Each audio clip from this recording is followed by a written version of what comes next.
call this meeting of the Brattleboro Development Review Board to order. It's 7:05 p.m. on November 20th. We're good to go there. Great. Every single DRB meeting we start with my opening remarks, which some of you have probably heard a few times, some of you have never heard. This is where I explain how this all works. So if you're wondering what's about to happen and how the procedures work, you should be paying attention right now. At the DRB, we hear applications for land development in the town of Brattleboro and appeals of zoning administrator decisions. Procedurally, the Development Review Board operates on the record. What that means is we take a clear record of testimony from the applicant and any interested parties, and then issue a written decision with our findings.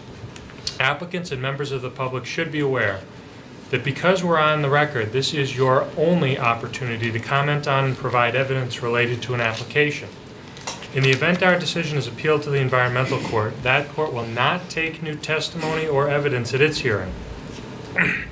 It'll look at the evidence from our hearing, the regulations or relevant law, and determine if the evidence supports the findings and decision of this board. Excuse me. Only interested persons that participate in this proceeding may appeal a decision made by our board, so I strongly encourage all of you to participate at this hearing. Because we're on the record, I'm going to ask that if there's even a modicum of a chance you think you are going to speak, you allow me to swear you in. So if anybody who thinks they're going to speak, if you raise your right hand, I'm going to swear you in right now. Do you hereby swear or affirm that the testimony you're about to give in the cause under consideration will be the truth, the whole truth, and nothing but the truth under the pains and penalties of perjury? Yeah. Okay. If you didn't get sworn and you change your mind and you want to speak, I need to swear you in, or whatever you say can't be considered as evidence by us. Applicants require a majority vote of the full board to succeed. That means 4 votes out of 7. This would be where I tell you what we do if we didn't have a full board present, but it's not relevant at the moment. So unless we have a bunch of conflicts and a short board, I'm going to save that for another night. After taking testimony, the board will close the public hearing and we may vote on your application at this meeting. The board will issue a written decision within 45 days of the close of the hearing. And while we may vote on an application during the meeting, it's the written decision that controls the timeline for an appeal. It should be noted that the town of Brattleboro is a party with an interest in land development applications. The town of Brattleboro has no special status before our board. Documents provided to us by the town planning department, the town attorney, or any other town employee are considered in exactly the same way as information from an applicant, a neighbor, or other interested party. So, with that in mind, Brian, we've been properly warned. You have been, but the Perides application was warned for conditional use, and it is in fact a site plan. Conditional use is a more rigorous review, so I don't think that's what you're Okay.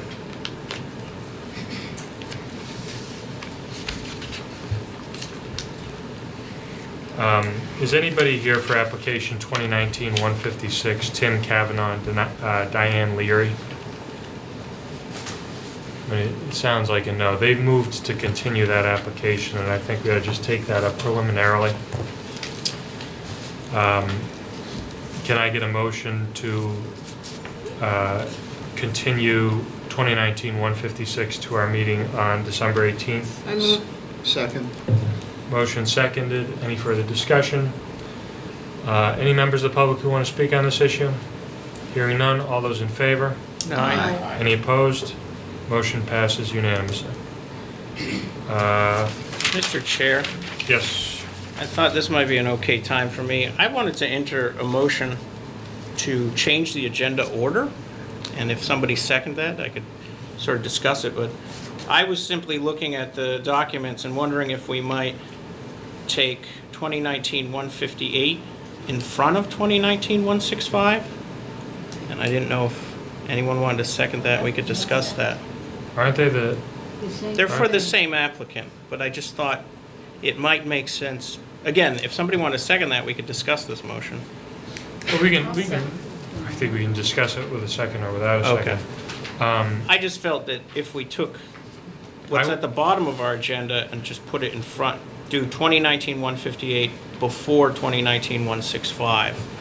Might it, I'm just wondering if Okay. it might make more sense to just consolidate. to hear them both at the same time. I guess the way I saw it was 2019-158 seemed to be sort of a smaller application in a sense, and 2019-165 be the bigger. So it's just sort of kind of how I like to eat my meals. Take the smaller portion and then the larger portion. That's my only motivation. And because it's the same applicant, they already know they're sort of at the bottom, at the tail end of the agenda. So that's why I was proposing it, and I just wanted to get the feeling for the rest of the board whether they like that idea or not. It's fine by me. Anybody else? All right, I think we have a I like second. the idea. We have a second, right? It's the same company. Any further discussion? Brian, will this impact any warning or anything like that? No, it's fine, you guys can All right. close as you see fit. Okay, all those in favor? Aye. Any opposed? Motion passes. So I'm going to switch those when we get there. Are there any disclosures of conflicts of interest or ex parte communications from the board related to any of these applications? Nothing? Okay. Who are our alternates tonight? Just That, Ian. that Ian. Okay. Could I ask a housekeeping question? Brian, do we have control over the heat in this room? I love it. Just wanted, like, I just happen to be near a radiator, and it just seems like this room is warmer than it's ever been. It can be colder than it's ever been too if you wait a minute. Yeah, right, exactly. It's this building. But should I adjust Open this? the window and put you out on the higher speed. On and off. I'm just gonna get the people for the first application set up here. Yeah, I apologize. No, that's all right. The first application is 2019-149. That's the Red Clover Commons application.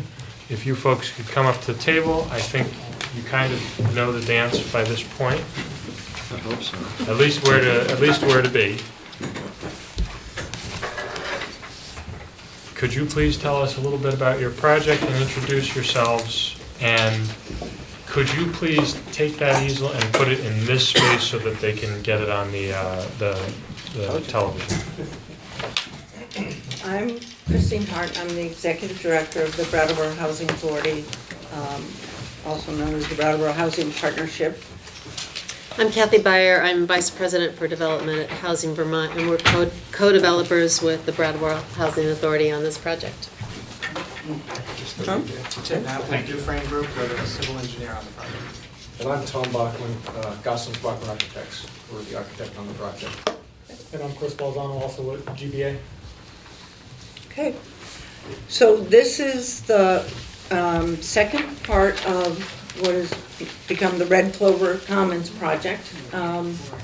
Some of you were on the board when we first appeared. Yeah.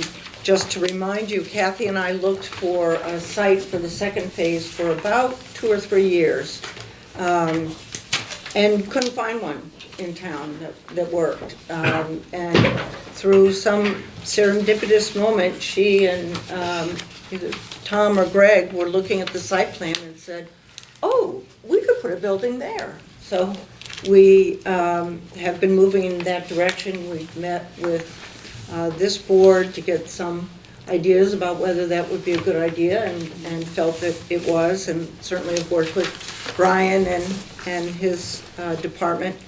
So we're here for approval of that. If we call it Red Clover Commons 2, it's been very well described, I think, in your materials. We have everyone here to talk about it and describe it in more detail, and I think we'd be happy to pretty much answer any questions or give you an overview if you think you'd like that. It's really up to you. My understanding is there have been some changes to the landscaping proposal that are a little different than what we have in our Yes. packet. Could you tell us about that first, just so we have an idea of where you're at the moment? No, I'm not aware of any. Yeah, there's so, James. Did I misunderstand? think I created some confusion. There had been a condition that they needed additional landscaping. Oh, But because of some covenants and easements, it seems like that probably is not achievable. I'm sorry. I misunderstood something that was shared with me right before. Pardon me. I think the one piece that we would like to just bring to your attention is the connectivity between the new building and, I can't believe I'm calling it an old building, but the existing Red Clover Commons. When we first, Could I ask you just a quick question? When you refer to it as sort of old building, when was Red Clover Commons 1 finished and it ready? was opened in 2017, Okay. so it's really old. Yeah. That originally we had, because of a lot of reasons, we were able to have a connection, a physical connection between the two buildings.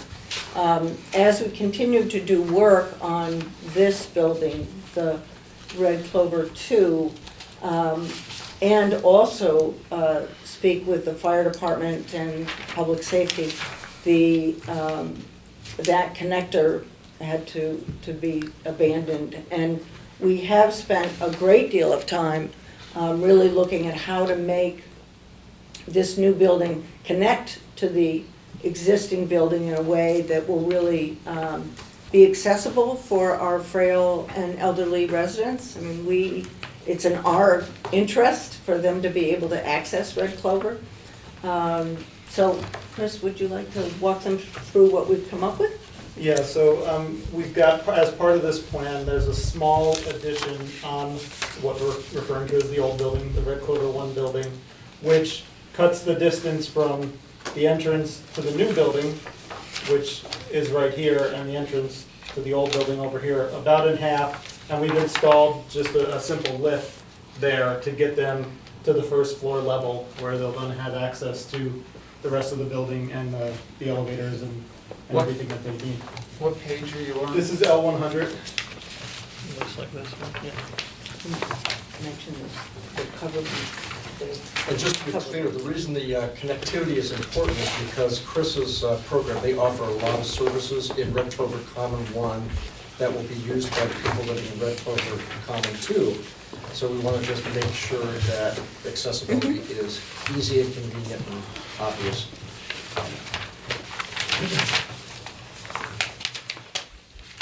Chris, does that connector show up on the landscape plan? Yes. Okay, what about the color grades? Not 100? It does not. It's a different drawing.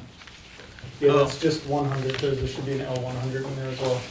Could you just point on your map what we're talking about again? Yes, this small addition here. And is it in that sort of darkened Ye- color? Yes, Okay. exactly. It's just a small vestibule and a lift. to get Okay. them. That addition is only about 125 square feet. Okay. It's very small. What's the method you're going to use to ensure that the gate on Canal Street and the entrance on Canal Street is accessible to fire year-round? It's the same as it is now. Yeah, there's a lockbox there with a key that the fire department and the police have. And the fire department has gone over this, and in fact, they made some changes to turning radiuses to accommodate the fire department so that they can get up behind the building from both sides. Fire access and turn around here. Could I ask a question related to the illustration 101? I can wait. I guess it's two questions. The left-hand portion of the illustration says fire access reinforced turf. So I guess I'm curious about, what that actually is. And then I'm also curious on the right-hand side how the existing building, is this an entrance of some sort? Yes, that is the entrance to the existing parking garage. Do you mind pointing Yeah, on sorry, there? sorry. Yeah. This Oh, here okay, is I the get it. entrance to the existing parking garage. Okay. And the reinforced turf is similar to the fire access that is not on this plan for the Yeah. existing building. Okay. Tim might be able to speak better as Yes. to exactly the details of It's that. basically a grassed area with gravel subbase underneath, so you're carrying the load of the fire trucks and Okay. whatever other vehicles need to get back there. But it's maintained as a grass area. It's essentially so the grass doesn't turn into mud when a heavy vehicle Yep, goes on. So that'll be Okay. maintained and cleared. And we clear it in the winter. Plowable in the winter. Oh, okay. So we clear it so fire trucks can get on. I see. I was reading through the application, and I believe it was said that you were going to keep the snow removal on site. And I was looking at the map and was trying to figure out where it was going to go. If it says that it's temporarily on site, because at Red Clover, we truck most of the snow out of Okay, there. God, I may be wrong, but that's what I thought. Chris, why don't you just point out where the snow gets plowed at both driveways? Yeah, I mean, at least on a temporary basis, we have cleared this area here so that they can push everything off the end here, and then, it's hard to see because of the fold in the page, but there is the ability to push the. But that would be the area that you wanted to have access. for Right, fire. I'm just saying off of the back of that area. That area has to be plowed on, literally with the fire trucks, so they would just push it off at the end. But how much space do you have between there and your neighbors? We've got, I think our setback from the back of the building is 22 feet. Yeah. Will get built up pretty quick. And I think. We truck it off. Okay. That's what we have to do, because we do want to make sure that that's clear for the fire department to get around to the back, so it necessitates trucking it off. We've had to truck it off with the new building, so. I guess this would be. Why are you using propane for the water heating rather than heat pump? That's a good question. We're using air source heat pumps to heat and cool the building. Our experience, Housing Vermont works around the state, building multifamily housing, and the heat pumps for hot water are fairly new technology, particularly for multifamily housing. I think they work well in single-family homes. So we are not willing to be early adopters of a technology that hasn't been around for a few years. And then to follow up, I guess, when we're looking at, I guess it's illustration 200, the heat pumps that do the cooling of the environment of the building are, they essentially sit on top of the building? On the roof, yes. On the roof. And then I have a question for the chair. Is it any appropriateness for me on this board to say that I like the pitched roof on the, quote, old building and wonder why there's a flat roof? I mean, that's not really our purview, is it? If you view pitched roofs as necessary for conformance with the character of the neighborhood, I suppose. Yeah, I don't know. I mean, you can tell them how you feel. But I just don't know You whether can that, ask. I don't know whether that's appropriate for me as a member of this board to make a decision based on, The thing is, the neighborhood it's in is a very commercial area. It is. Canal Street with a lot of flat yeah, roofs and I feel like the buildings. closest building to them is the Walgreens building, which is probably a flat roof. Yeah, And just to give you a little history on why Okay. it's flat roof, it's because we need a flat surface for the air source heat pumps. Okay. The site is very tight, there's no place Okay. on the ground to put them. Okay. And that's what really dictated Yeah. going from a pitched roof to a flat roof Yeah. on this building. Looking through the illustrations, that was just my personal reaction, which was the Red Clover Commons 1. I'm like, oh, I love how it's got that little bit of pitched roof, and so that's my personal opinion. Well, the other part is that the pitched roof in the first building Yeah. is part of the stormwater, the Okay. surface storm system. Okay. And we couldn't put that kind of system with a pitched roof in this space because Okay. it's pretty condensed. All right. This way we have a flat roof and we can more direct the water Okay. to where it needs to go to fit into what is a really interesting and environmentally based storm system. Okay. We are on the exterior of the building, we are picking up all of the detailing that we did on Red Clover Common 1. It's the same siding pattern, the same texture, same windows, so we really want to make this compatible with what we started with. Okay. Am I thinking that we're going with this bluish scheme for color? Yeah, this picture that you see up in the corner is the existing Yeah. Red Clover, and the idea is that we are matching the color scheme Okay. of the existing building. Okay. When things print, they might not exactly look. Yeah, Yep. it's more gray Yeah, than it is yeah. blue. It's tough with any sort of printout, that's why we Yeah. had the picture here to kind of indicate that that's what we're So there's designing for. what you're foreseeing is sort of a consistent visual aesthetic between the existing building and the new building. Correct, we're doing the same kind of landscaping, we really want this to look as one complex. Okay. Question for you. I'm sorry. Do you have backup for the heat pumps for low temperatures? Yes, what we are allowed to do is to put in a strip of electric baseboard Resistance? heat. Yeah. This building is really well insulated, as Red Clover Common 1 is. So if the heat pump fits 30 below and the heat pumps aren't functioning at full capacity, we're gonna be able to keep. Oh, I know him well. Yeah. We're gonna be able to keep the units warm. Okay. And the heat pumps, do they, how much, or are they going to be protected noise-wise from the neighborhood? Once again, you're gonna be backed up pretty close to residential housing back there, isn't it? We've never had a complaint about these being on a roof in a neighborhood as far as noise.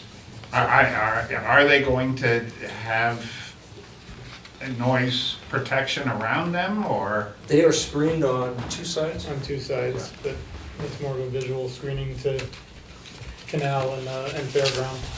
So to answer your question directly, on the back side, there is not a screen. No, I just, Yeah. like I say, you just hear about people complaining about the noise the air handling systems put out. All right. And I was just wondering if that was a possibility to try to, would it be an evil thing to have, work that into the design rather than have to worry about complaints about it afterwards? I mean, could be a possibility. I mean, I would. I think we want to look, Yeah. because Yeah. I think, I'm not 100% sure, but I think that the lot behind, where this building is, the lot behind it is vacant. It's where No. the Lotus Graphics building, and then there's a big vacant lot, and that's where you'd see this, or where this would be next to it. If there were a sound issue, it would affect Red Clover Common 1 before it would affect anybody else. And I can. Oh, yeah. I can almost guarantee if there were a problem, Red Clover Common 1 would address that acoustic issue. Yeah. And But, yeah, we just finished a project in downtown Montpelier, and we've got exactly the same system, and You probably know what kind of decibels it puts out. I don't know what kind of decibels. Okay. But there have been no complaints, and it's in the center of the city, so. Are there any recreational facilities associated with this? Not in this building, no. There's, because this residents here will have access to everything at Red Clover Commons, there's some lovely community gardens in the back of. Mhm. It's more passive recreation here. I mean, there's a very nice south-facing kind of terrace porch area on the front of this building. I think that's where the people will be hanging out.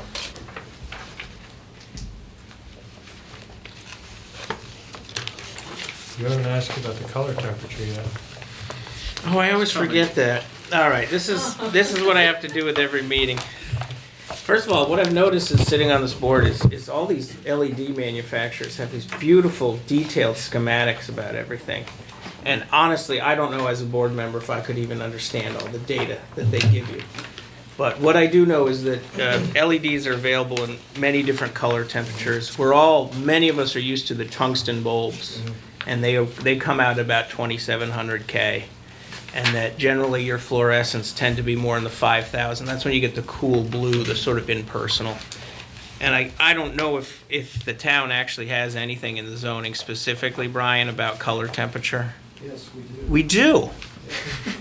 So am I just talking for the sake of talking? Do we give them a restriction that says their color temperature should be on the warm side? Yeah. We've done it as a condition before in response to your suggestion. It's required. Okay. What is The the, condition just states it, to be clear about it. oh, okay. It just, the intent here, the electrical engineer, they're matching exactly the same fixtures and Yep. lamps that they did in phase 1. Yeah, with So- phase one, it had the same. I don't know what that color rendition is. Okay. I'm not an electrical engineer, but I know that they are matching everything that's going on. It's just come up before this board where, when we're dealing with sort of brand-new projects. I mean, in yours, it's sort of an addition to an existing project in a way. But just to be aware of the color temperature and what that may do to the sort of emotional feel of a building or even its, neighborhood. We already have a condition, We do? a draft condition. Color temperature for all fixtures shall be between 2,500 and 3,000. Okay. Other Well, questions? you prompted me on that, James. I didn't want you to forget. Any other questions from members of the board? So there's only 6 new units going in? I'm Only sorry? 6 new units? 18. Oh, 18. 18, because I'm looking at 101, and I only see the floor plan for, so that's the lower floor, and then there's one above it? And two above it. 2 above. It's 3 Okay. levels. And there's one two-bedroom apparently. Yes. Okay. KT, the illustration 200 sort of gives you you can sort of see the side views. So you're gonna have one electric car charging Just had it- port I just here, moved it over. and technically you're required to have 2 for the complex. 2 per the zoning? Yeah, but you can put one someplace else in another project if you have. I mean, it just has to be the conduit so you can install. Yeah, we You have to it in be- currently we have it in the parking garage. And Oh, okay, these, so you these can people do can one park in the more? parking garage. Yeah. Okay. So you'll end up with 2. I can't remember if we have 1 or 2 right now. I think we have 1. We have to make the condition 2 by state law, so Yeah. if that's making or breaking the project, you probably have bigger Hopefully not. problems on your hands, but. Other questions? Are there members of the public who came to speak about this application? No members of the public. And we do have our civil engineer if there's any stormwater, any civil questions. Are the stormwater, I got the impression when I was looking through here, I was having a hard time following it, there's stormwater ponds that are there on the drawing already existing, I thought? So there's one there kind of in the back leg of the property. And the proposed project will kind of reconfigure those to the state stormwater standards. So the shape of it gets reconfigured, and basically the pond area, which now. Is that the furthest one away or the closest one? There's one that's deeper and one that's shallower. Yep, and I believe the one that's further back, that would be the pond. And the first one's another train in the treatment, it's a 4-bay. Yes, there was one that was a treatment and then one that was a pond. Yeah, yeah, and what's there now is just well, we'll call it a pond, but it's an infiltration basin. So the idea is most of the So it's the flow furthest one back. would be the new infiltration basin, yes. So the one that's there now is which one? The one that's there now is gonna get reconfigured to this new one. That is an infiltration basin that's there now. Okay, and that's going to turn into the treatment one. Essentially, yeah. The And side then- yard gets reconfigured, And then you'll have the second one, which will be the infiltration. yes. And is that doing all of are those 2 ponds taking care of all of the stormwater, all the No, so- runoff? So there's some on site that will leave the site as it does now. So say in the back of Red Clover Commons 1, that just heads off to the drainage swale that's there now. That's being untouched. But pretty much everything in the back where there's new construction happening, that's being collected and sent to the treatment system. Because I thought I saw in the application somewhere that you were saying that there would not be any additional infiltration into the town sewer system due to this project. Right. Now, I'm assuming Yeah. you do have, collection things on the driveway and sidewalk or whatever. But those are kind of wired into or piped into your pond. Yep, and so, but there is one run there's a leg that comes from Canal Street that's, I'd call it municipal runoff that heads through the site, and that will be maintained. So we're not picking up anything there. It gets kind of reconfigured just to avoid new utilities, but the concept there, that anything that comes on the site from Canal Street leaves the site in the same manner that it does now and doesn't go into the treatment system.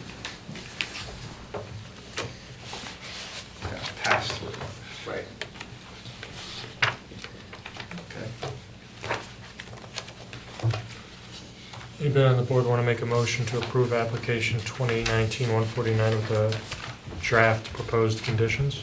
Second? Any further discussion? Hearing none, all those in favor? Aye. Any opposed?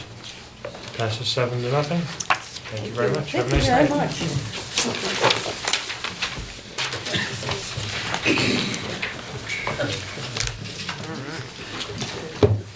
The next application is File cabinet.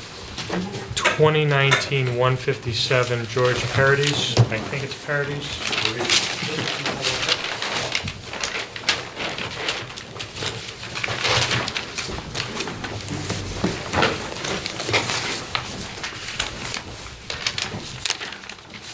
Read so much rustling of paper, I didn't actually hear if I pronounced your name correctly or wrong. Incorrect. Good enough, Perides. Perides. Yeah. Sorry, sir. So could you tell us a little bit about your project, please? So I'm the owner of 19 Elm Street in downtown.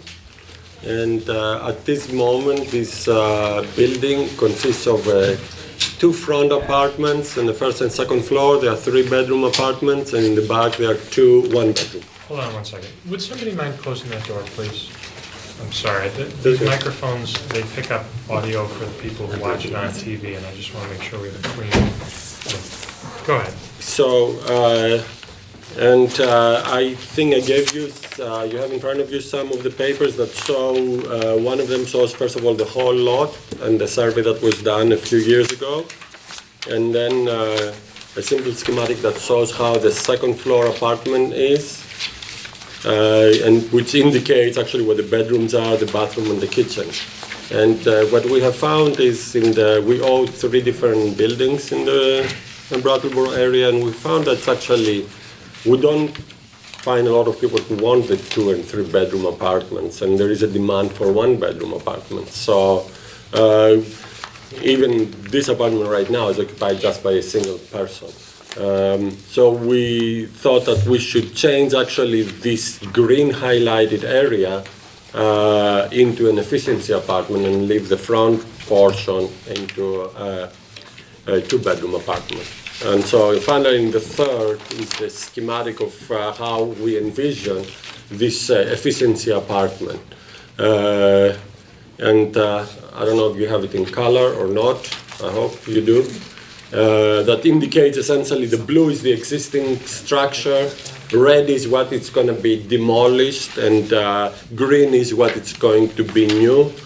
And the windows in the back, they will have actually to be raised, so of course they don't interfere with the stove, although actually the one in the new bathroom has to be moved to the left rather than being high up, so that there is enough space for everything and there is no water coming in.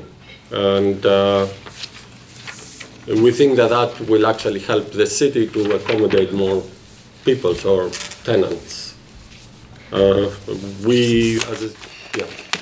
You go ahead, I didn't mean to. No, I think it's, we have a plumber for that. We have consulted a plumber. We know where, right where the toilet is, there is a chute that goes down, and the downstairs apartment has exactly the same configuration, so it's going to go through that laundry room, so there shouldn't be any problem. The electrical is already, the whole apartment, this is wired and has also a 220 in it. So that is also covered. And the new door, there is a second floor landing that goes to the back apartments, so which of course they're going to use the same staircase. And we're going to close the existing door, which is red on the right-hand side where it says next to the bed. That's where the door is that communicates with the other apartment. That will be walled off. How much room is there for parking there? We have 5 spots right now. It's exactly, yes. It's the back of the building, and there's enough, yeah. What's the landscaping like around the building? It is in the original, in the survey that I showed you, it shows where there are, I don't know how easy it is to see it, the trees that are there or the bushes. Essentially, there is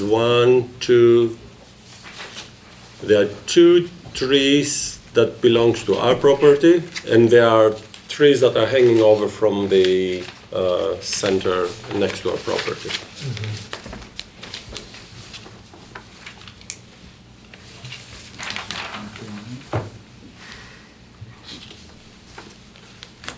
Ask a question there. Sure. So we have a photo like this. Is this something that you got, or you can take this if you want? And we're looking there. Is that? Yeah, that's the back. The back, That's yeah. right. And you see just two cars, and then Yeah. there's space to put 3 more cars there. And would that correspond with this area of the property? That's right. That corresponds to this area Okay. of the building. That's correct. Yes. I can hold it up for the camera. Yeah. What is the outdoor lighting like at the premises? Our own. I mean, we have motion lights for the back and the side, and the front light is permanently on. Because of other kinds of problems, we believe that it's appropriate to have lights in the area. This is just a light over the front door? Yes, that's right. Is it downward facing? Does it face down? It faces downward, but I'm afraid I have to admit that it's not covered. So it's the light bulb faces down, but yeah, if it has to be covered, I mean, that's easy that we can do. We can do it, yeah. Okay. You're not gonna have any signs? No. Just go into the landscaping, on Yeah. the, We are not- item from the planning department. Yeah, my thought is that we, consistent with our ordinary practice, have him submit a plan that Brian deems appropriate. Yeah, we don't plan to change the landscape at all. Everything is inside the building. Can you tell us, is there anything about this project designed to make it more energy efficient? Yes, as we take the whole thing apart, to bring it down to the studs, then of course we're going to bring modern insulation. I'm the one who pays the heat, so I have an incentive. I don't know how other apartments are, but all the apartments that we have in the Brattleboro area, we are the ones who pay the heat. So yes, we have reasons to make sure that it's efficiently heated. And also actually we use heat pumps for the heating of the water, etc. right now. So that's exactly what we just changed the system. What do you do with snow in the wintertime? We have Connor services. They are the ones that they come and they plow the building and they push actually the snow to the back, so the people have to move their cars to bring it to the garage, to the parking. But after it's plowed, there's still room for 5 spaces? Yeah, right, because yes, it all goes, that's correct. Okay. Are there any, never mind actually.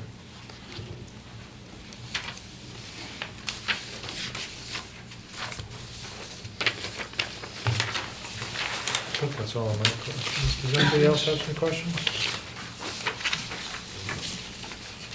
What are the, I guess this is more directed to Brian, what are the sort of rules that govern, I believe, I'm a Brattleboro resident, but things have changed recently with inspections for rental properties. And I'm curious is if the proposed change, we're talking about just the second floor, is that correct? That's correct, yes. If these proposed changes to the second floor look like they would conform with any, Yeah, the fire department looks over the application and they didn't see any issues with it. so any issues of egress or numbers of doors and access, that seems to fly in terms of the fire department? The Division of Fire Safety is going to inspect and make sure that Right. the construction is... Okay. Actually, we contacted them already. Okay. I had a communication with Howard Leonard. Okay. And so he came in, look, because we have so close, we're just across the street essentially from the fire department. That's where Elm Street. So he looked at it and we're asking, because we had exactly the same concern, do we need to put a fire escape or not? And the way it is, he says, nope, everything is fine. Okay. So, I think you need to get re-inspected every 3 years too. So even if it changes, I believe yeah, you still it's have every to- 4 now. Oh, We it's had 4. one of our buildings just got its inspection. Okay. This is coming in 2021. Yeah. Okay. Again, it's just my instinct to, as a board, wouldn't want to approve something that wouldn't conform with. Yep. Is there bike storage there? Oh, sorry, is that what you were gonna say? Yeah.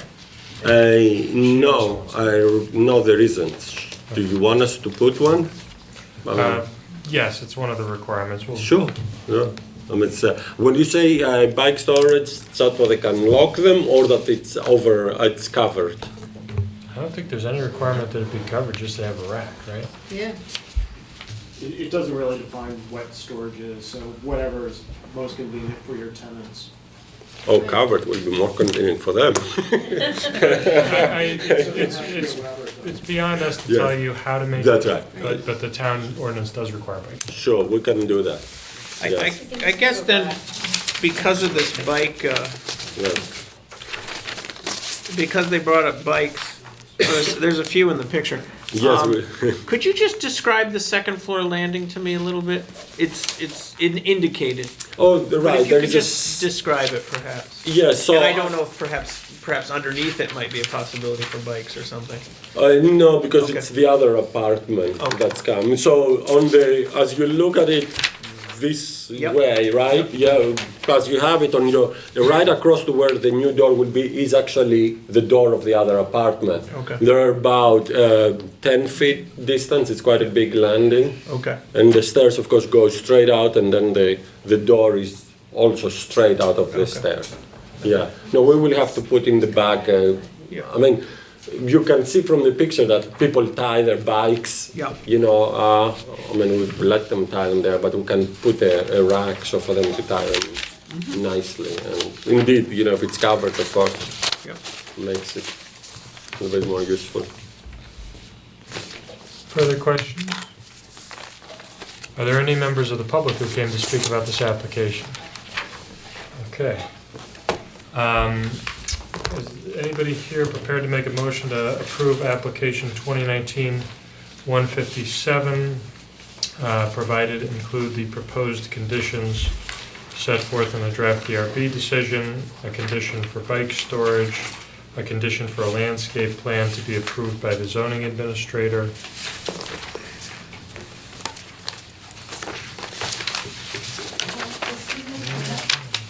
Sir. He needs to have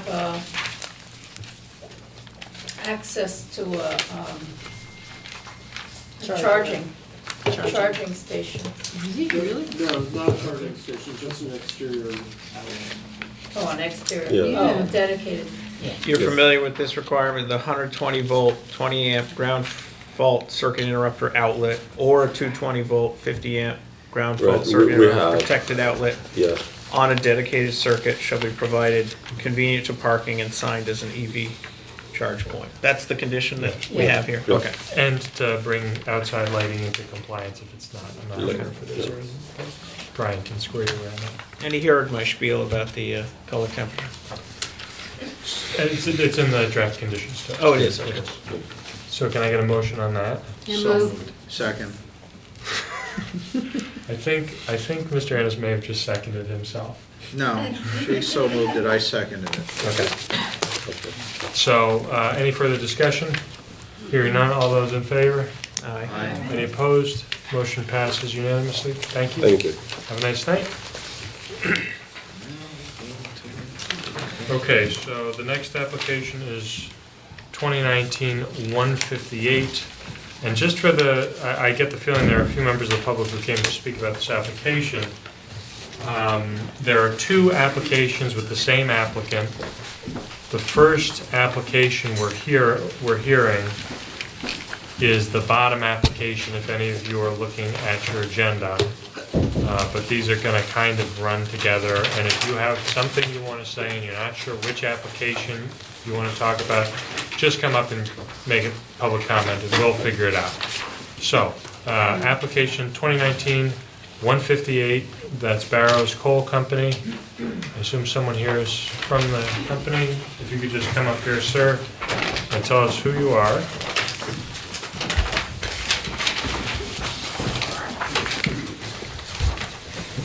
My name is Michael Fifield, President and owner of Barrows and Fisher Oil Company. Good evening. Good evening to you. Could you tell us a little bit about your project? I am looking to get permitting to be able to replace the foundation on our largest oil tank at Barrows and Fisher located at 55 Depot Street. And this is because of the new bridge. Yes. And just in case someone here hasn't seen your application, if people come to the meeting, they have access to the materials we have, but they might not actually go through them all.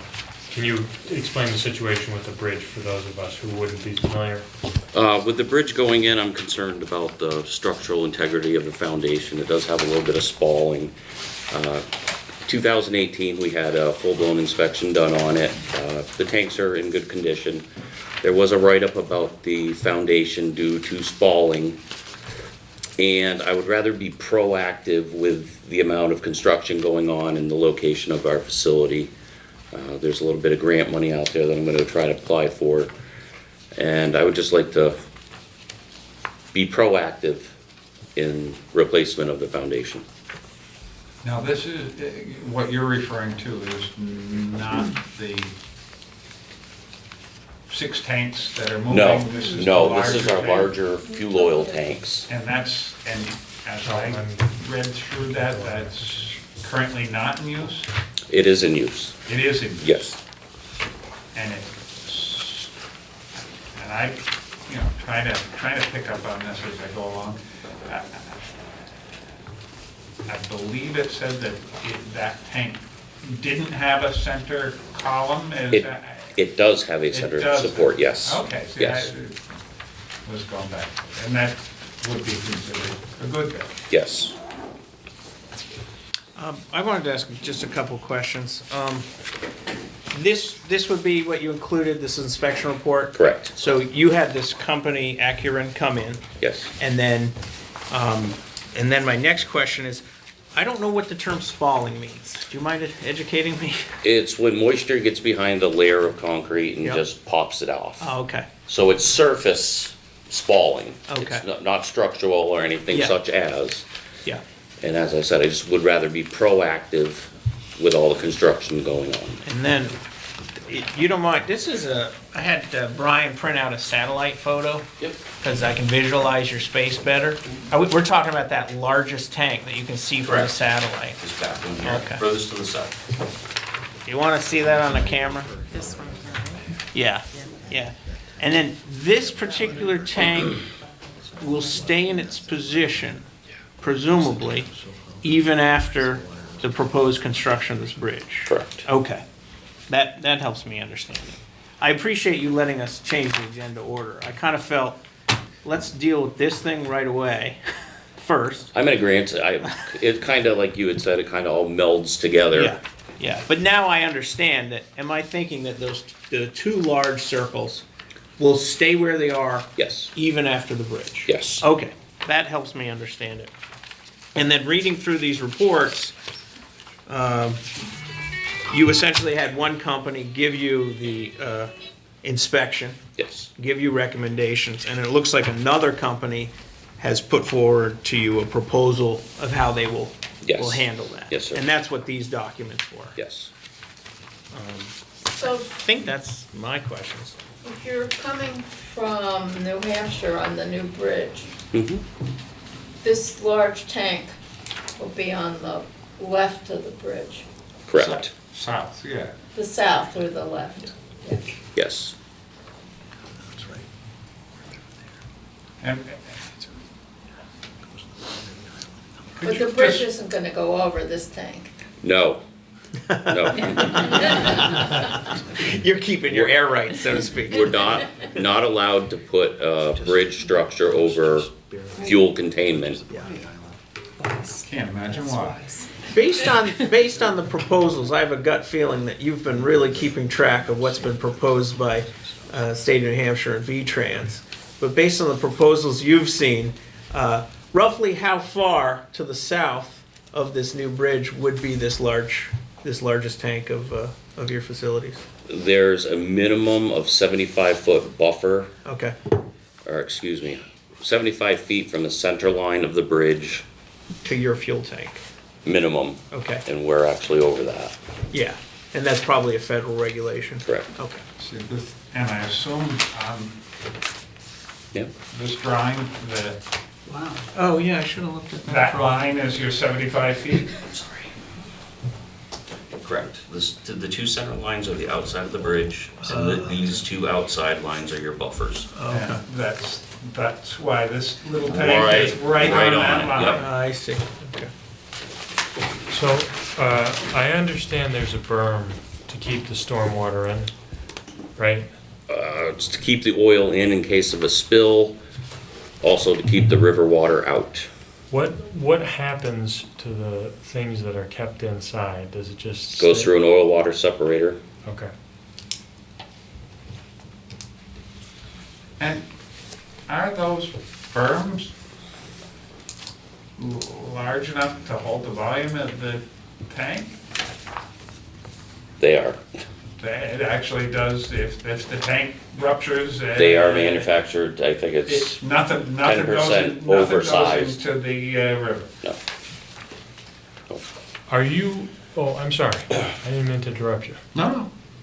Are you using the same, is this gonna be the same as the recommendation by the inspection company to have the 16 anchors? Yes. Mr. Chair, Yes.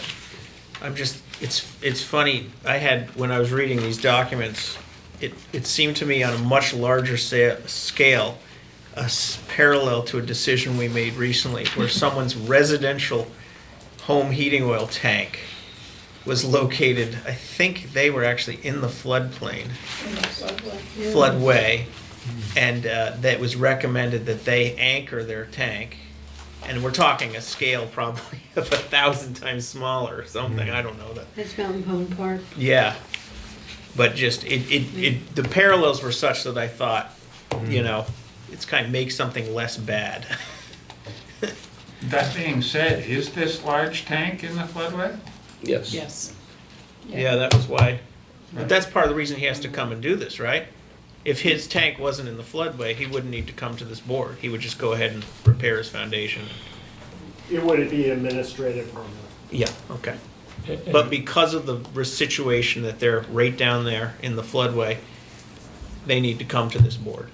Yeah, that's right. Even though it's not a substantial improvement, because it's in a dangerous location, you have to see if there might be an alternative to making it a non-substantial improvement. Okay. And there is nowhere else you can do this? No. That would be out of the floodway? How's the foundation protected against scour? Other than being 12 inches above grade, there is none. Mr. Chair? Don't ask me what that means, because I don't know. You mean you asked a question and you don't know what you're asking? I asked a question that said, how is this foundation protected against scour, because it's in our... I would just wish someone, you promised me I'd learn things if I joined this board. I don't know what scour is. Can I explain? If you're scouring, I can do it. Okay. It's pretty simple. It's basically when the current hits the structure and undermines it and takes out the gravel underneath of it. But that tank basically in the river, the current does not hit that spot, so it's sheltered. I see. So scour is what happens when... There's been bridges that have collapsed by scour underneath the abutments. Causes undermining. Okay. Happens to train tracks. And how is the fuel line protected from the same kind of event? It's buried in gravel and it's plastic sleeved. That's watertight, I assume. I hope so. That's all my questions. Anybody else? Am I reading the right page? Was that tank built in '66? Correct. There was a tank there before that too. It's like been there forever almost, hasn't it? I think it's a smaller one was built before that in '53. Okay.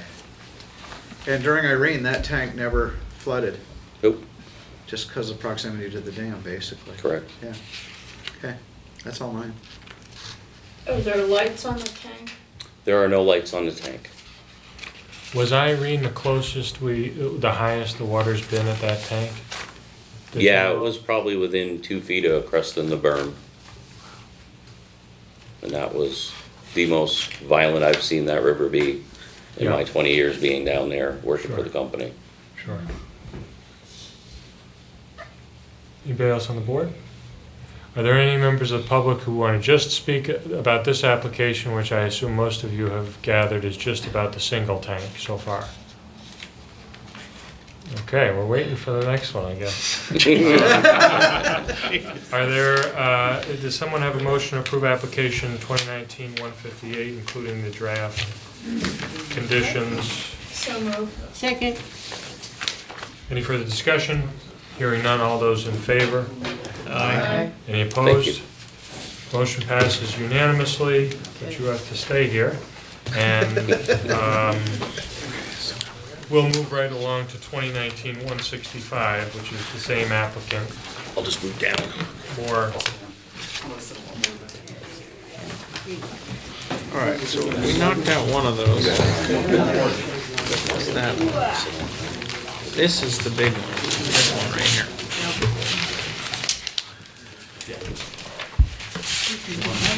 Which drafts? Which drafts? Here? Well, Is this what we just removed? No. This is the draft to say the blueprint tables in my office. Remember you were asking about the bridge? There's your bridge. And also the wall, but These tanks here, my papers over there. Oh, should we, I'm willing to take out the others that are sitting here. I'm not gonna even dare open this thing. Yeah. Yeah. You wanna put the big paper out and we can take one? Do you wanna?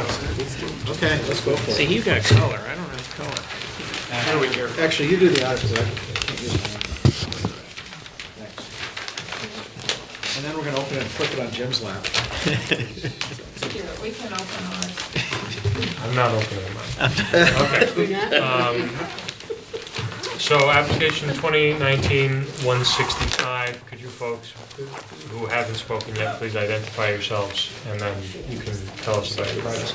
My name is David Frothingham, Barton. I'm the civil engineer for the project. John Maher, Tanks Unlimited, mechanical engineering tanks. Mike Byfield, Barrows and Fisher.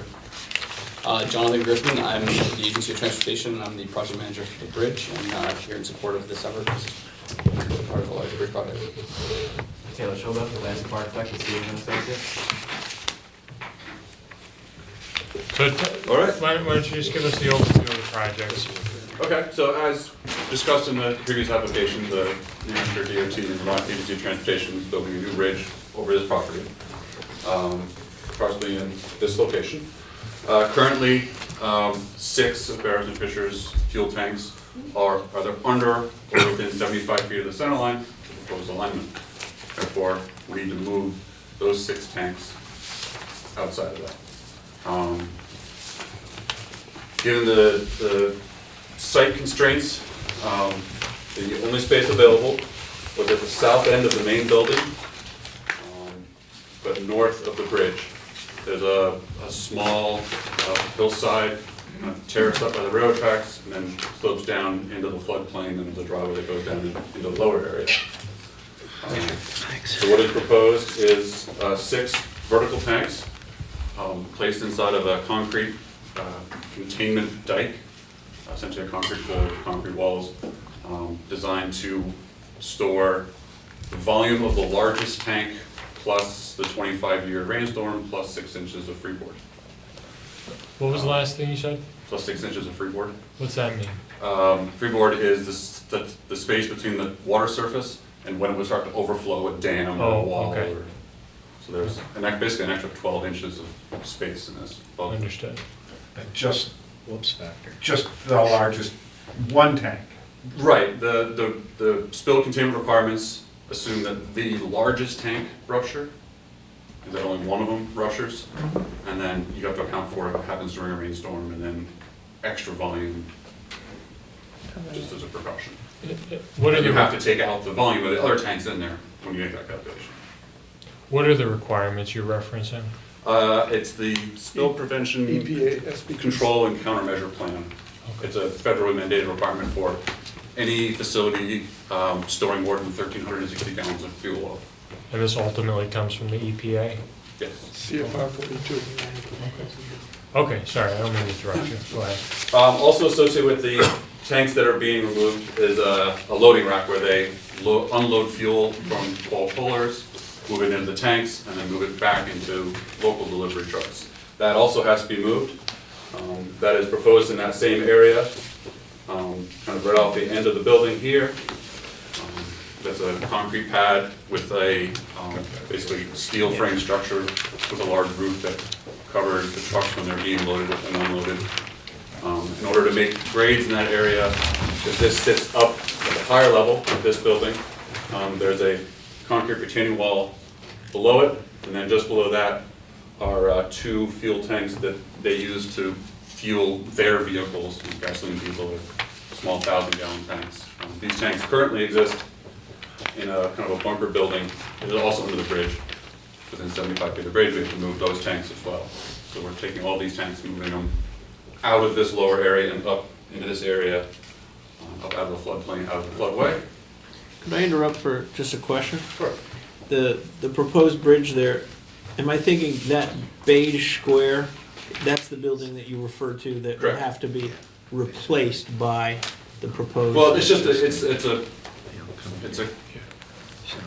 small building with 4 bays and concrete walls. They keep sand in one bay. They keep Okay. you know, that kind of So I'm currently there's tanks in one of those Yeah. bays. We have to move those out. The tanks need to be moved. Yeah, the building's. The building will be able Self-stays. to stay there under the bridge so long as it doesn't have tanks in it. Flammable liquids. Correct. Okay, thank you. Now I understand. The Yeah. building will stay, but any tanks in it need to Any be tanks. moved. Okay, Basically, any tanks within 75 feet of the center line of that bridge, Yeah. we have to move. okay. The loading rack area is also equipped with a spill control system.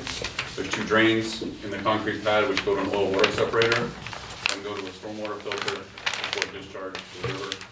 That oil water separator is sized to hold the largest possible spill, so basically from the 9,000 gallons? 9,500. 9,500 gallons, so one of the big transport trucks, you know, the hose would break and it would spill out. That tank can hold that entire volume before it then goes to the stormwater filter and then, that's, This is only tangentially germane to the project, but since we have the project manager for the bridge here, I just follow along in the newspaper. Could you just give us an update on the timeline for the project and Sure. what's going on? So there's still a lot of work left to do. Right now, I think it's currently set on New Hampshire DOT's advertising schedule for the end of May to put it out to bid. That's an aggressive schedule. That might slip a little bit because we still have to relocate these tanks. Although we can advertise without them being relocated yet, so long as we've got the permits and we've got a contract and we're under the way, because there's so much work to do. Starting in New Hampshire, they can construct for 2 years before they get to Vermont. We also have to acquire rights from several other property owners other than Barrows and Fisher, which we don't have yet, and we're currently working with those property owners to acquire those rights. The select board would ultimately be the condemning authority if we have to go through condemnation, which we're not at that point yet. So a general update is the final design is done. We're working on developing what we would call our pre-contract plans and special provisions. And we are working with property owners and the railroad to finalize all of the rights that we need to enter into that next phase and obligate the construction funds from Federal Highway. You're fairly confident the width we see here is the width it's going to be? The bridge width, so that 75 feet off center line is the buffer. The bridge width shown though, that is the final design width of the structure. I don't have a typical section with me, but there's a wide sidewalk, wide shoulders. I believe there's a turning lane. There will be a light at the intersection now of Vernon Street and 119. Vernon Street's being raised 12 feet, so that way we can get the clearance over the railroad that we need. And ultimately, the project's advancing quite well right now. The right-of-way is the most complicated part, honestly. This is probably the most complicated part. This is what we would call critical path for us. Once this is in the works and advanced, then the other pieces should start falling into place. Could I ask a follow-up question? To just get it clear then, the relationship between the state of New Hampshire and the state of Vermont was something like this, and correct me if I'm wrong.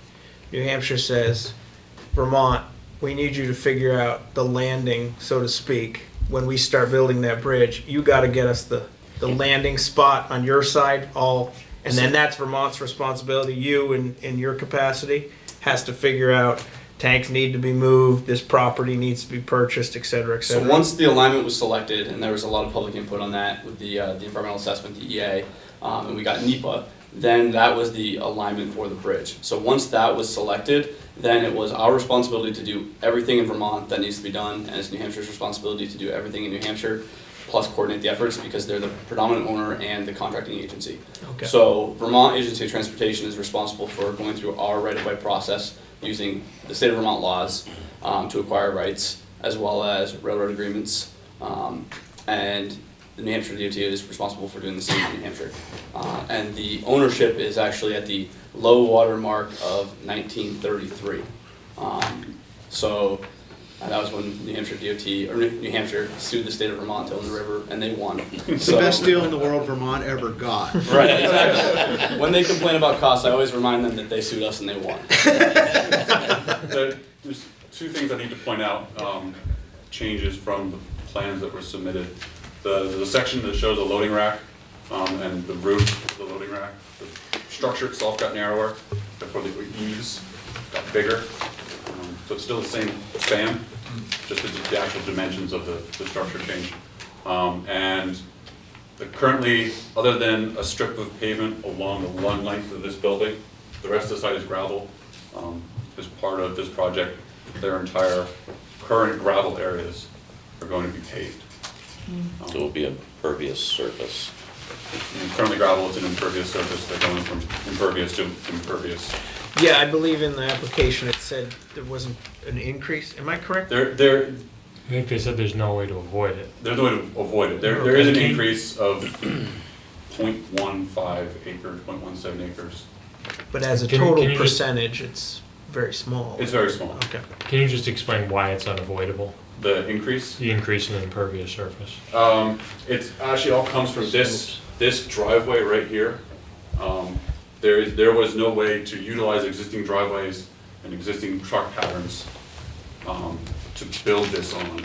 The site is very long and narrow, so to maintain two-way traffic, especially during bridge construction, because we have to keep access for Barrows and Fishers open at the same time that the bridge is being constructed.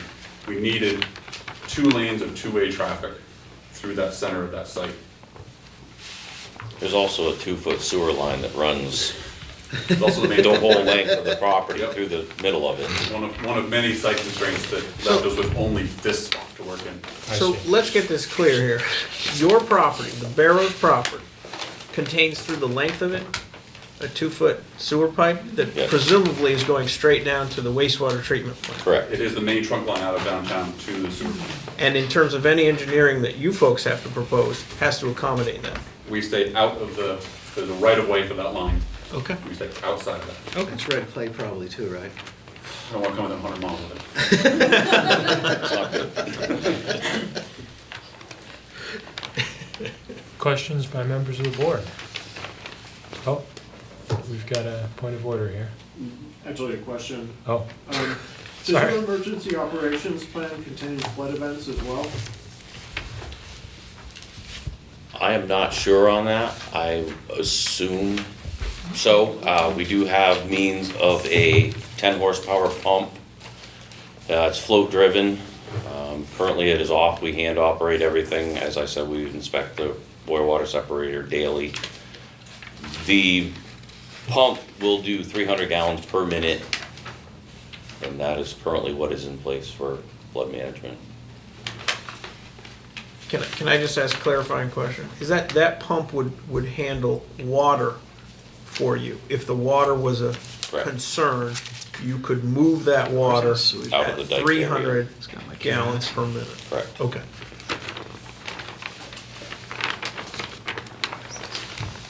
Is that sewer line on these plans? Don't think it's on there. Yeah, it should be on the 1.2, 1.1. 1.1's behind you then. What is he? The sewer line. Oh, if it's shown on this. Right through here. Okay. So butting up against it, but Yeah, okay. Do you mind pointing it out on our map? Yeah. Okay. Yeah, I see it. Interesting. I was just looking for the color. And what is the right of way on that? 50? 25. 25. Yep. Oh, I see, I got it, yeah. And we have railroad. And then on your map here, am I understanding what you've shown here is, we're sort of looking at the entirety of the Barrows property? Correct, yeah, everything that's in color is the entirety of the Barrows properties. There's actually multiple parcels. Yeah, and any of the beige coloring is an existing building? Is that Over the correct? tanks, yep. And then this is post-development condition. On the very bottom of the map there, no, closer to this side, that's a Barrows building as well? That is, I yeah. guess I'm just not completely, It's a big one. yeah. Yeah, it's That there. old building. And basically, all your access is really through Bridge Street, is that correct? 100%. Yeah. And this, Barrows has been in that location for, 1887. I'm sorry, 1887? 1887. Interesting. Great grandfather. Final line. But the tank's from 1966. Correct. I'm just telling you, he aged well. So the one that we had before this one, is that the big tank over there? Yes, Oh, that's okay. down here. Yep. Yep. Could I ask a question of the fellow you're from the state of Vermont? Correct, yep. Which agency again? Agency of Transportation. Okay. What concerns, or what, maybe concerns isn't the right thing, what sort of discussions happen with the footing of the bridge and planning for what happens in terms of floods? There was a mention in terms of the concern of scouring, and the bridge has been affected by that. So I'm just curious if you wanted to talk a little bit about, Sure.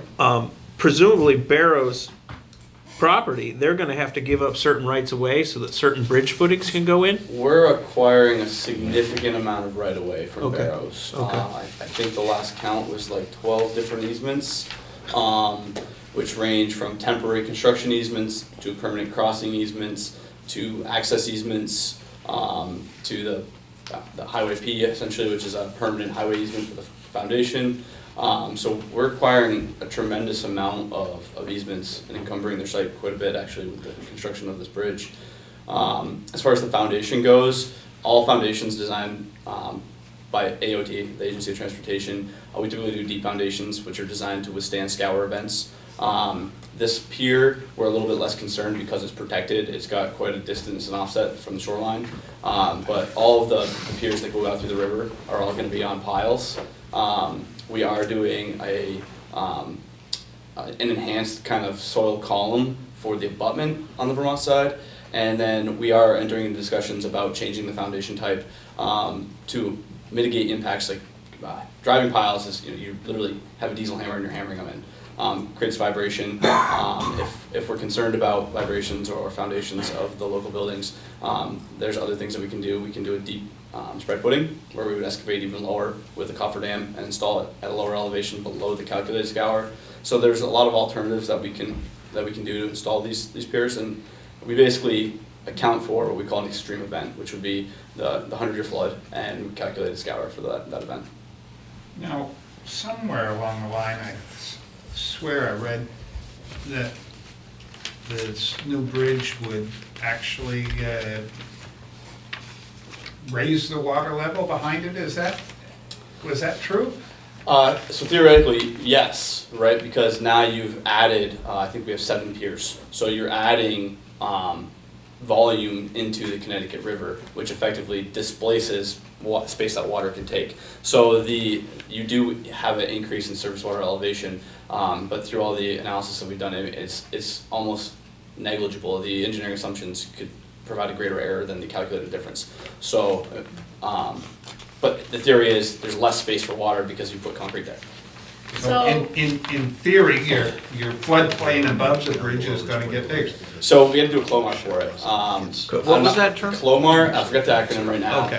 David, I don't know if you know it offhand. It's basically a hydraulic, an in-depth hydraulic study. Lomar is letter of map revision. Yes. I forget what this C stands for. Lomar is something, I can't remember either. Our hydraulics folks know that stuff a lot better than me. But basically, if you do have changes in surface water elevations within mapped floodways, there are federal regulations you have to follow in order to do that. So when we got the elevation report, that showed that this new construction was gonna be, I can't find it right now, 1 foot above the, Base flood level. the base flood level. That won't change. Correct. It's, I mean, I don't remember offhand, so I don't want to say a number, but if I recall correctly, it was less than an inch, which was the calculated I elevation think I change. heard something Might have like been 3/10 of an inch or It was something very, like that. very small. I don't remember what it is, so I don't want to commit to a number, you know. in Or public 3 forum. inches. But it was I don't a know. very small amount. The area, the waterway area is so 3 inches wide. seems quite large. Yeah, it can't be Yeah. 3 inches. No, I wouldn't think so. That's why I was wondering that. I mean, the waterway opening is so Great for large you. through here. I think that the dam control basically is what is controlling all the surface water elevations. Yeah. Does anyone know how much control, like if the dam was opened as much as it could, how much that would affect water level? Look at Irene.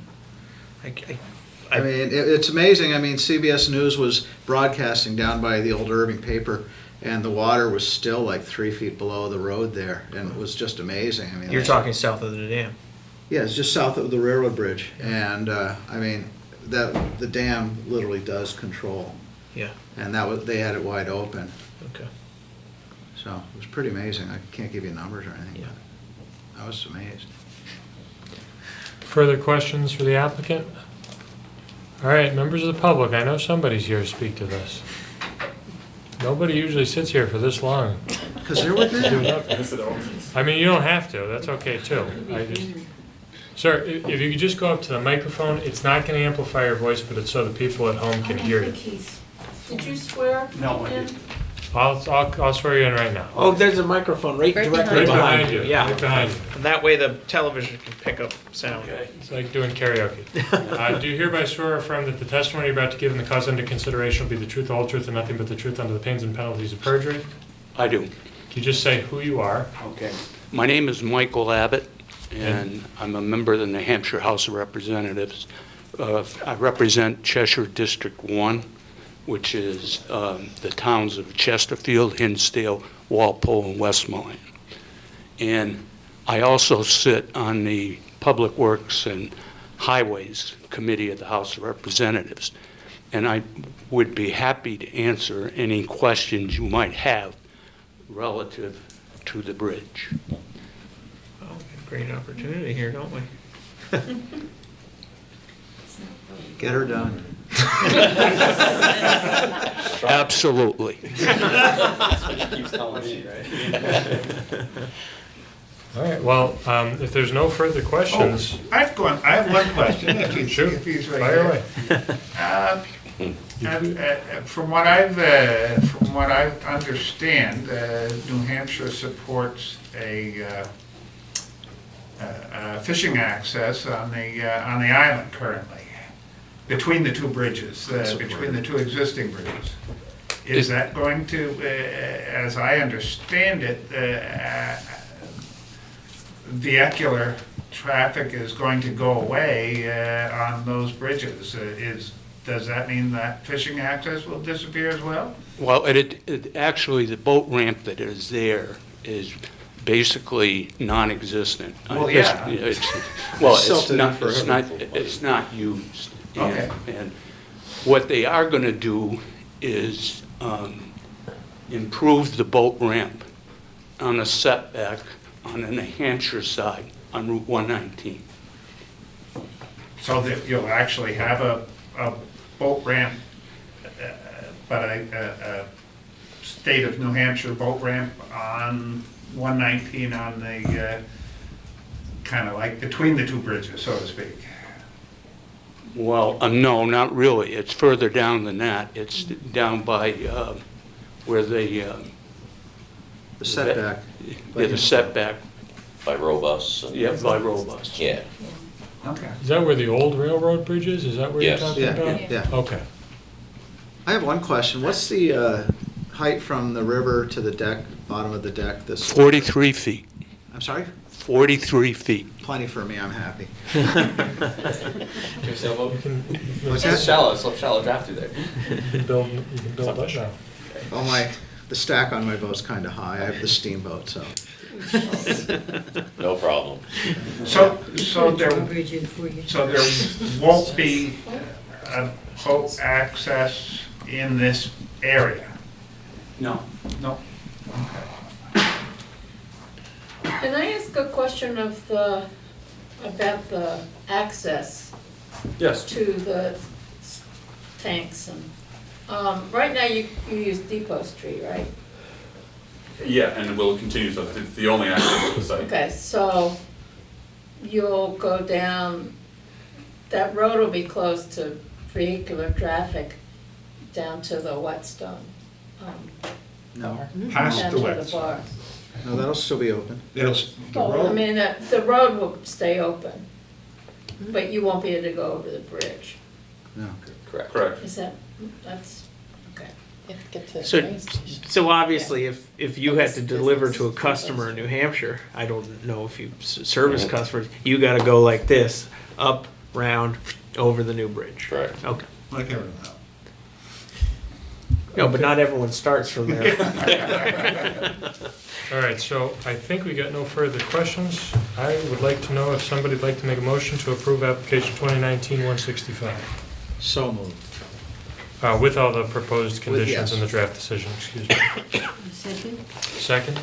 Any further discussion? Hearing none, all those in favor? Aye. Any opposed? Passes unanimously. Thank you for entertaining our questions about the bridge, which really were not relevant, but Thank you very much. curious. Thank you for Thank you. coming. Curious lot. And have a nice day. We still have to. I was out on the river once and Marine Patrol came up wanting to know about my boat company. And I had to explain to the Marine Patrol guy how New Hampshire and the river where and what decisions and courts and stuff. Again, that's something. I gotta go to some of my old I was sitting there thinking we didn't do that. Hi, folks, I forgot to do the minutes from our last meeting. I forgot to. Did we not vote on You're it? fired. I skipped it. I know, that's it, Janice, I don't know, you're fired now. I know. So could I just, before we wanna close up, Them take the conversation outside. Excuse me. folks, we're still on the record. We just have one more matter we have to deal with administratively. If you could either be quiet or talk out in the hall, please. Do you mind just doing the conversation in the hall? Right done. Sorry, we got a bunch of live mics. Okay, minutes of September 18th, 2019. Do I have a motion to approve? So move. Sorry, I didn't hear you. Move. Second. Oh, wait, I said the wrong date. Yeah. October I 16th, take it back. 2019. Do I have a motion? So moved. So moved. Second?